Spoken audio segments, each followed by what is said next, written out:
Worry lines can run deep. With increasing commodity prices, higher price volatility, and rising input costs, America's farmers rely on crop insurance to protect their crops and livestock. Crop insurance, providing peace of mind now and for the next generation of agriculture.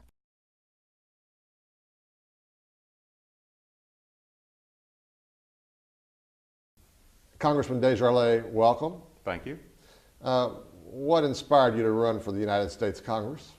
I think the biggest thing was that in my medical practice, I noticed patients started talking more about politics instead of normal day-to-day activities such as fishing, hunting, football, grandchildren, and so on.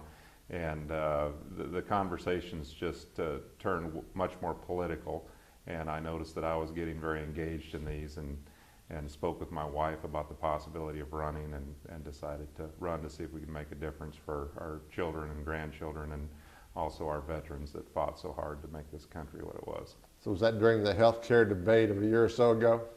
Well, the health care debate certainly came into play after I decided to run.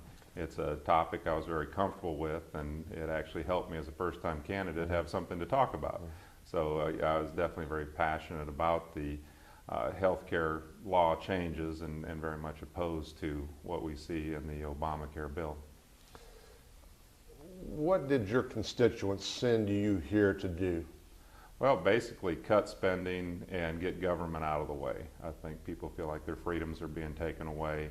The country is, as everyone knows, in terrible shape in terms of finances and just seems to show no signs of stopping. So creating jobs, cutting spending, and getting the economy back on track were the big things. And to what extent has this House enjoyed success in reaching those goals?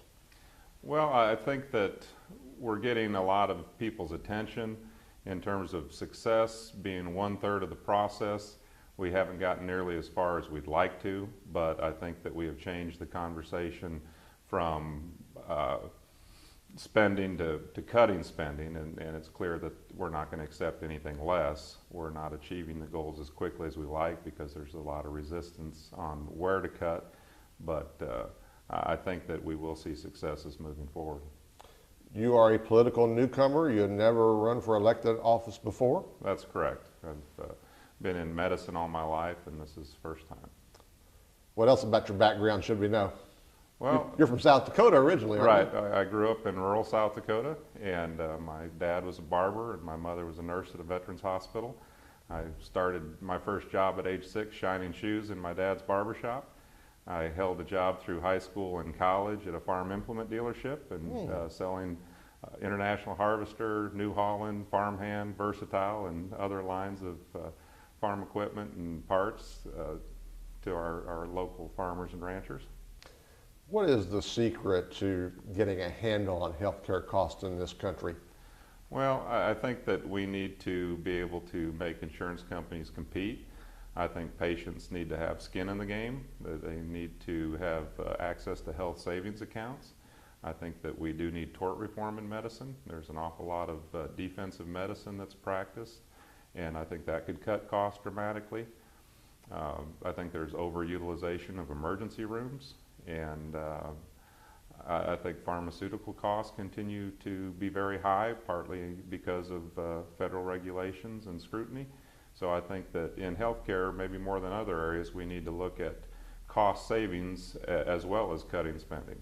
Are there particular challenges facing healthcare in rural areas? Well, there's a physician shortage across the country, and I think there continues to be so in rural areas as reimbursement continues to drop.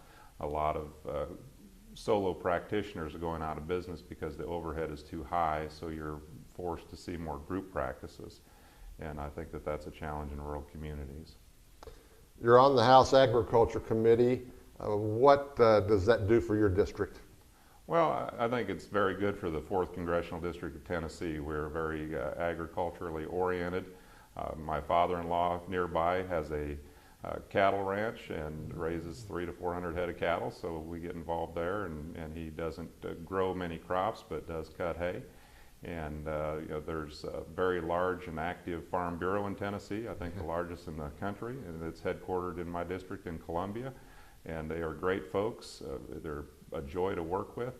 We have a lot of Farm Bureau activities, breakfasts and lunches, always a good place to go. You're always well fed at a Farm Bureau event, but just good people, and I enjoy working with them. Your district is what, south of the Nashville metropolitan area? Right, it's south of Nashville, it is west of Chattanooga, it runs all the way to the Kentucky border and down to the Alabama border, and kind of skirts over towards Memphis. So it's the largest district in Tennessee. We have 9 representatives, and our district encompasses a fourth of the landmass, including 21 counties and 3 partial counties. Your involvement with cattle got me to thinking, makes sense, you being on the livestock subcommittee of the House Agriculture Committee. That was probably a good place to land. We've even back in South Dakota, a lot of my friends ranched and farmed, so I was fairly active in that through high school, and we did a lot of branding and other things that go along with that particular day for those cattle, vaccinations and whatnot. So yeah, I think that was a good subcommittee to be on, chaired by Rooney from Florida. Scott, when you want to get away from it all, what do you do? Well, I spend time with family. That's certainly been the most challenging part of this job, is being away from family. I've got 3 kids and a wonderful supportive wife who I wouldn't be here without, and I do miss that the most. But I have 2 very active hunters. My boys both bow hunt and rifle hunt, so oftentimes I'll be in a deer stand with them. They also like to fish, so we get that in as much as possible. And my 4-year-old daughter thinks that she's going to hunt too. She's already shooting a bow, and my wife actually is an archer as well. So the whole family shoots archery, and we do like to be outdoors. Tennessee's 4th Congressional District Representative Scott Desjarlais. Mr. Congressman, thank you so much for the time. Thank you. It's my pleasure.